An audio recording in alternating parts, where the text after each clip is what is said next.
नमस्कार दोस्तों, स्वागत है आपका 28 अप्रैल 2023 दैनिक समसामयिकी में, जिसमें चर्चा करेंगे करंट अफेयर से जुड़े 10 महत्वपूर्ण सवाल जो आपकी प्रतियोगी परीक्षाओं के लिए काफ़ी महत्वपूर्ण होने वाले हैं। यदि आप हमारे चैनल पर नए हैं तो चैनल को सब्सक्राइब करें और दोस्तों के साथ में शेयर करें। यदि आपको वीडियो पसंद आता है तो इसको लाइक भी ज़रूर करें, और यदि आपने हमारा पिछला वीडियो नहीं देखा है तो वो भी आप ज़रूर देखें, जिसका लिंक इस वीडियो के नीचे कमेंट बॉक्स में मिल जाएगा। तो बिना किसी देरी के स्टार्ट करते हैं आज का पहला क्वेश्चन है, हाल ही में अमेरिका ने किस देश के साथ ऐतिहासिक परमाणु रक्षा समझौता वाशिंगटन घोषणा पत्र पर हस्ताक्षर किए हैं? ये जो समझौता है दक्षिण कोरिया के साथ में हुआ है। समझौते के अंतर्गत कहा गया है कि इसमें परमाणु हथियारों से लैस जो अमेरिकी पनडुब्बी है उनको समय समय पर दक्षिण कोरियाई क्षेत्र है उसमें तैनात किया जाएगा। इसके साथ साथ ही यदि दक्षिण कोरिया का उत्तर कोरिया से किसी भी प्रकार का संघर्ष होता है तो उस स्थिति में अमेरिका अपने परमाणु हथियारों का उपयोग है जो कर सकेगा, मतलब दक्षिण कोरिया की सहायता है जो परमाणु हथियारों के रूप में कर सकेगा। और साथ में ये समझौता भी किया गया है कि दक्षिण कोरिया है जो परमाणु हथियारों विकसित नहीं करेगा, इस तरह का भी समझौता किया गया है। तो ये आपको ध्यान रखना है। दक्षिण कोरिया की यदि राष्ट्रपति की बात करें तो यून सुंग ओल है जो दक्षिण कोरिया के राष्ट्रपति है, और राजधानी सियोल है दक्षिण कोरिया की। और अमेरिका की राष्ट्रपति की बात करें तो जो बाइडन अमेरिका के राष्ट्रपति है, और उपराष्ट्रपति कमला हैरिस है। कुछ एक्स्ट्रा फैक्ट और देखते हैं। एक्स्ट्रा फैक्ट में है, इब्राहिम समझौता है जो कि कौन से दो देशों के मध्य में किया गया है? इब्राहिम समझौता इजराइल और यूएई के मध्य में, यूएसए की मध्यस्थता के साथ में इब्राहिम समझौता किया गया है। ये इजराइल और यूएई के मध्य में किया गया है। असम ने सीमा विवाद को हल करने के लिए समझौता किया है जो अरुणाचल प्रदेश के साथ में किया है, जिसकी मध्यस्थता है जो हमने पिछले करंट अफेयर्स में भी पढ़ा था, जिसकी मध्यस्थता है जो गृह मंत्री अमित शाह के द्वारा की गई थी। और सेंट पीटर्सबर्ग घोषणा पत्र है जो 29 जुलाई 2010 को संपन्न हुआ था, जिसका प्रमुख उद्देश्य था टाइगरों की संख्या को दुगुना करना, इसका प्रमुख उद्देश्य था। ये सारे महत्वपूर्ण बिंदु आपको ध्यान रखने हैं। नेक्स्ट क्वेश्चन देखते हैं। नेक्स्ट क्वेश्चन है, हाल ही में 64 साल बाद किसे व्यक्तिगत रूप से रेमन मैग्सेसे पुरस्कार दिया गया है? तो ये व्यक्तिगत रूप से 64 साल बाद इस दलाई लामा को ये पुरस्कार दिया गया है जो तिब्बत में रहते हैं। ये यदि दलाई लामा की बात करें तो ये 14वें क्रम के दलाई लामा है। ये एक पद है, ना कि एक व्यक्ति का नाम है। जबकि इस जो 14वें क्रम के दलाई लामा है इसका मूल नाम है जो तेंजिंग है, आपको ध्यान रखना है। यदि रेमन मैग्सेसे पुरस्कार की बात करें तो इसे एशिया का नोबेल पुरस्कार कहा जाता है, ये भी आपको पता होगा। और इसकी घोषणा है जो 1957 में होती है। और पहला जो नोबेल पुरस्कार है जो किस भारतीय को दिया गया था ये भी आपको बताना होगा। तो पहला भारतीय है जो विनोबा भावे है, जिसको प्रथम रेमन मैग्सेसे पुरस्कार दिया गया था। और विनोबा भावे को भूदान आंदोलन का जनक कहा जाता है, ये भी आपको ध्यान होना चाहिए। यदि साथ ही बात करें तो 2019 में रेमन मैग्सेसे पुरस्कार है जो रविश कुमार को दिया गया था, और उसके द्वारा एक प्राइम टाइम नाम से टीवी न्यूज़ चैनल पे उनके द्वारा बेआवाज़ों की आवाज़ बनने के लिए इसको ये पुरस्कार दिया गया था। जो रविश कुमार एक पत्रकार है, ये भी आपको ध्यान होगा। तो कुछ एक्स्ट्रा फैक्ट और देखते हैं। एक्स्ट्रा फैक्ट में है, रेमन मैग्सेसे अवार्ड प्राप्त करने वाले पहले भारतीय है जो हमने चर्चा की, विनोबा भावे जो पहले भारतीय है। और पंचशील समझौता है वो भारत व चीन के मध्य में 1954 में होता है। अंतर्राष्ट्रीय बुकर पुरस्कार है जो गीतांजलि श्री को दिया गया है, उनका उपन्यास रेत की समाधि टॉम ऑफ सेंड के लिए ये पुरस्कार दिया गया है। नेक्स्ट क्वेश्चन देखते हैं।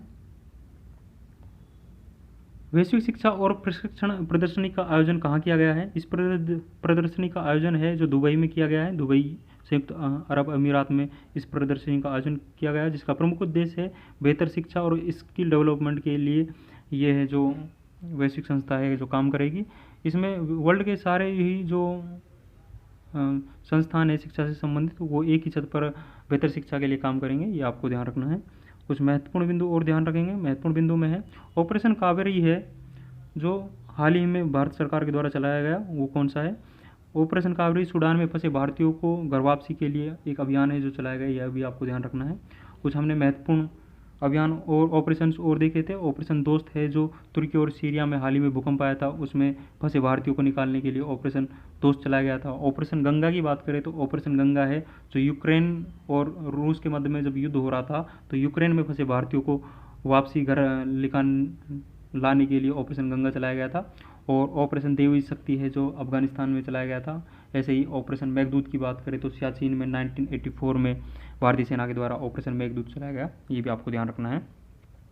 कुछ महत्वपूर्ण युद्धाभ्यास को देखें तो महत्वपूर्ण युद्धाभ्यास में है लॉक्ड शील्ड साइबर सुरक्षा जो अभ्यास है, लॉक्ड शील्ड साइबर सुरक्षा अभ्यास है जो नाटो के द्वारा संपन्न किया गया। ये सबसे बड़ा साइबर सुरक्षा अभ्यास है, ये भी आपको ध्यान रखना है। कोप इंडिया युद्ध अभ्यास है जो भारत और यूएसए के मध्य में आयोजित किया गया। और भारत और सिंगापुर के मध्य में अभ्यास बोल्ड कुरुक्षेत्र का आयोजन किया गया, ये भी आपको ध्यान रखना है। तो ये आपको ध्यान रखना है। ऐसे ही तर्कस युद्ध अभ्यास है जो भारत और यूएसए के मध्य में आयोजित किया जाता है। ऐसे ही फ्रेंजेक्स की बात करें तो फ्रेंजेक 2023 भारत और फ्रांस के मध्य में हाल ही में संपन्न हुआ है, ये भी आपको ध्यान रखना है। नेक्स्ट क्वेश्चन देखते हैं। हाल ही में भारत सरकार ने किस सार्वजनिक क्षेत्र के उद्यम को नवरत्न कंपनी का दर्जा प्रदान किया है? तो 13वीं नवरत्न कंपनी बन चुकी है और 13वीं नवरत्न कंपनी है जो रेल विकास निगम लिमिटेड है, जिसके द्वारा वंदे भारत ट्रेन का निर्माण किया गया है। ये इसकी महत्वपूर्ण उपलब्धि है, ये भी आपको ध्यान रखना है। तो ये रेल मंत्रालय के अधीन कार्य करेगी। तो इसको 13वीं नवरत्न कंपनी का दर्जा प्रदान हो चुका है रेल विकास निगम लिमिटेड को। यदि रेल मंत्रालय में मंत्री की बात करें तो अश्विनी वैष्णव है जो रेल मंत्री, ये भी आपको ध्यान रखना है।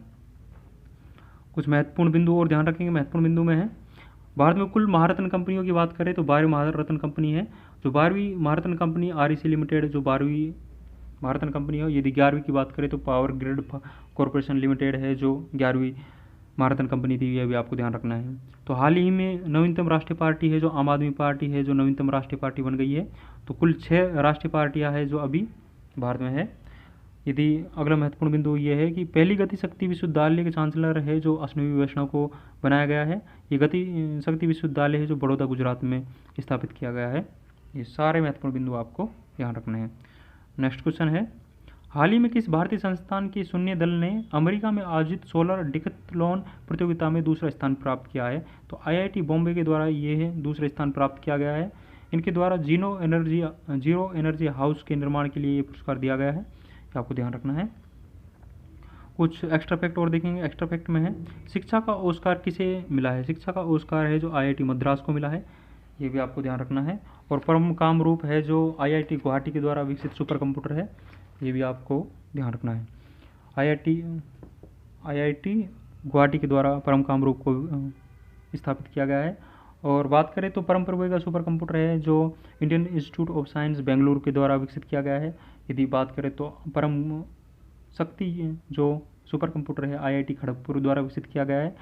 और परम कामरूप हमने देख लिया है, ये आपको ध्यान रखना है। सारंग उत्सव की बात करें तो आईआईटी मद्रास के द्वारा ये संपन्न किया गया है सारंग उत्सव, ये भी आपको ध्यान रखना है। नेक्स्ट क्वेश्चन है, हाल ही में पीएम मोदी ने भारत के पहले डिजिटल साइंस पार्क का शिलान्यास कहाँ किया गया है?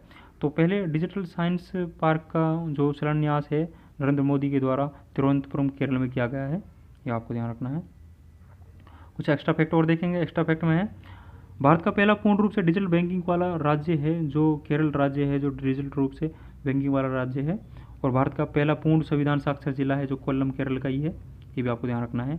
भारत की पहली वाटर मेट्रो है जो कि एक इलेक्ट्रिक वाटर मेट्रो है, कोच्चि केरल में चलाई गई है, जो कि एक पब्लिक मेट्रो भी होगी, ये भी आपको ध्यान रखना है। आईएनएस विक्रांत को लॉन्च किया गया है, ये एक स्वदेशी विमान है जो आपको ध्यान रखना है। तो कोच्चि शिपयार्ड लिमिटेड के द्वारा ये है हाल ही में लॉन्च किया गया है।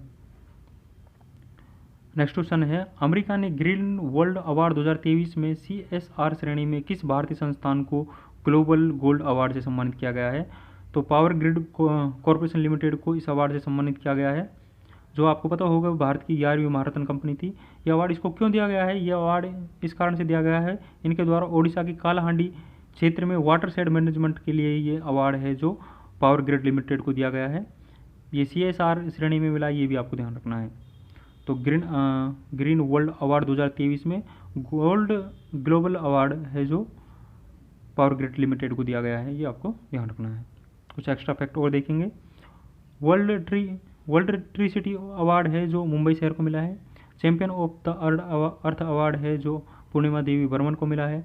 और green city of the world का अवार्ड है जो मुंबई और हैदराबाद को दिया गया है, 2 सिटियों को दिया गया है। Green city of the world का अवार्ड है जो लता दीनानाथ मंगेशकर पुरस्कार की बात करें तो ये आशा भोसले जी को दिया गया है, ये जो सेकंड अवार्ड है। यदि प्रथम अवार्ड की बात करें तो प्रधानमंत्री नरेंद्र मोदी को प्रथम लता दीनानाथ मंगेशकर अवार्ड दिया गया था, ये भी आपको ध्यान रखना है।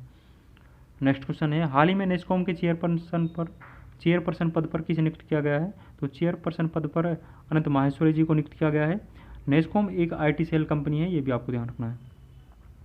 अनंत माहेश्वरी है, इन्होंने कृष्ण रामानुजन के स्थान पर ये चेयरपर्सन का पद है जो ग्रहण किया है। नेक्स्ट कुछ एक्स्ट्रा फैक्ट और देखेंगे। एक्स्ट्रा फैक्ट में है फिक्की के नए अध्यक्ष है जो सुरेश पाठक जी को नियुक्त किया गया है। यूट्यूब के CEO है जो नील मोहन जी है। और CSIR की पहली महिला अध्यक्ष है जो नल्ला थम्बी कलार सेल्वी जी है, जो CSIR की पहली महिला अध्यक्ष बनाई गई है। और NDB की नई अध्यक्ष की बात करें तो डिल्मा रोसेफ है जो ब्राज़ील की पूर्व प्रधानमंत्री को NDB की नई अध्यक्ष बनाया गया है। नेक्स्ट क्वेश्चन है केरल में खेले गए तीसरों हीरो सुपर कप 2023 का विजेता किस टीम को बनाया? 2023 की विजेता कौन सी टीम है? तो ओडिशा FC है जो 2023 की विजेता है हीरो सुपर कप 2023 की। तो उपविजेता की बात करें तो बेंगलुरु FC है। इस जो इस हीरो विश्व कप का आयोजन है जो केरल में आयोजन किया गया। यदि बात करें तो हीरो ऑफ द टूर्नामेंट का अवार्ड है जो डिएगो मोरेसिया को दिया गया है जो कि ओडिशा टीम से खेलते हैं। बात करें हीरो सुपर कप की तो ये फुटबॉल से संबंधित कप है। पहला संस्करण का आयोजन 2018 में होता है जिसका विजेता बेंगलुरु था, बेंगलुरु FC जिसका विजेता था। यदि सेकंड संस्करण की बात करें तो 2019 में खेला जाता है जिसका विजेता है जो गोवा था। आपको सारे एक्स्ट्रा फैक्ट है जो ध्यान रखने हैं। कुछ महत्वपूर्ण बिंदु और देखेंगे। महत्वपूर्ण बिंदु में है संतोष ट्रॉफी का संबंध है जो संतोष ट्रॉफी का संबंध फुटबॉल से है और जिसका विजेता है जो कर्नाटका है, ये भी आपको ध्यान रखना है। फीफा वर्ल्ड कप 2022 है जिसकी मेज़बानी है कतर के द्वारा की गई थी। इसका विजेता अर्जेंटीना है, उपविजेता फ्रांस है, यह भी आपको ध्यान रखना है। और UEFA का नया चेयरपर्सन है जो अलेक्जेंडर सेपरिन को इसका चेयरमैन बनाया गया है। आज का अंतिम क्वेश्चन देखते हैं। अंतिम क्वेश्चन है हाल ही में किस देश के शारजा क्रिकेट स्टेडियम के वेस्ट स्टैंड का नाम बदलकर सचिन तेंदुलकर स्टैंड रख दिया गया है? तो शारजा क्रिकेट स्टैंड के जो वेस्ट स्टैंड है उसका नाम है जो सचिन तेंदुलकर के नाम पर रख दिया गया है। जो शारजा क्रिकेट स्टेडियम है UAE में स्थित है, संयुक्त अरब अमीरात में स्थित है। तो ये भी आपको ध्यान रखना है। यदि बात करें तो सचिन तेंदुलकर के द्वारा ODI में 47 शतक लगाए गए हैं जिसमें से 7 शतक है इस शारजा क्रिकेट स्टेडियम में लगाए गए हैं, ये भी आपको ध्यान रखना है। एक ऑस्ट्रेलिया के सामने 1998 में सचिन तेंदुलकर के द्वारा टेस्ट मैच में 2 शतक लगाए गए थे। तो उसी को ध्यान रखते हुए सचिन तेंदुलकर के बर्थडे पर इस स्टैंड का नाम है जो सचिन तेंदुलकर के नाम पर रखा गया है, ये भी आपको ध्यान रखना है। कुछ एक्स्ट्रा फैक्ट और देखेंगे। एक्स्ट्रा फैक्ट में है विश्व का तीसरा सबसे बड़ा क्रिकेट स्टेडियम की बात करें तो चौप जयपुर है जो सबसे बड़ा क्रिकेट स्टेडियम होगा वर्ल्ड का। ये तीसरा सबसे बड़ा क्रिकेट स्टेडियम होगा। इसका नाम की बात करें तो अनिल अग्रवाल के नाम पर इसका नाम रखा जाएगा। और यदि विश्व का सबसे बड़ा क्रिकेट स्टेडियम की बात करें तो नरेंद्र मोदी क्रिकेट स्टेडियम जो कि अहमदाबाद में स्थित है, इस वर्ल्ड का सबसे बड़ा है। और सेकंड नंबर का बड़ा की बात करें तो Melbourne cricket ground MCG Australia का सेकंड नंबर का सबसे बड़ा क्रिकेट स्टेडियम है। यदि ग्रीन पार्क स्टेडियम की बात करें तो ग्रीन पार्क स्टेडियम है जो कानपुर में स्थित है, ये भी आपको ध्यान रखना है। मोहाली क्रिकेट स्टेडियम पंजाब में स्थित है। वानखेड़े क्रिकेट स्टेडियम की बात करें तो मुंबई में स्थित है, आप सभी को पता होगा। और हाल ही में जो फिरोजशाह कोटला क्रिकेट स्टेडियम था उसका नाम चेंज कर भी अरुण जेटली स्टेडियम कर दिया गया है, ये भी आपको ध्यान होगा। तो हमने चर्चा की है 10 महत्वपूर्ण सवाल। यदि आपको इसकी PDF डाउनलोड करनी है तो वह हमारे टेलीग्राम चैनल GN Stock पर मिल जाएगी, जिसका लिंक इस वीडियो के नीचे कमेंट बॉक्स में पिन किया हुआ है, वहाँ से आप इस PDF को डाउनलोड कर सकते हो। तो कैसा लगेगा आपको ये वीडियो आप कमेंट बॉक्स में ज़रूर बताएं। यदि आपको हमारी वीडियो अच्छी लगती है तो इसको लाइक करें, और यदि आप चैनल पर नए हो तो चैनल को सब्सक्राइब करें, और अपने दोस्तों के साथ में भी इस वीडियो को ज़रूर से साझा करें। Thank you.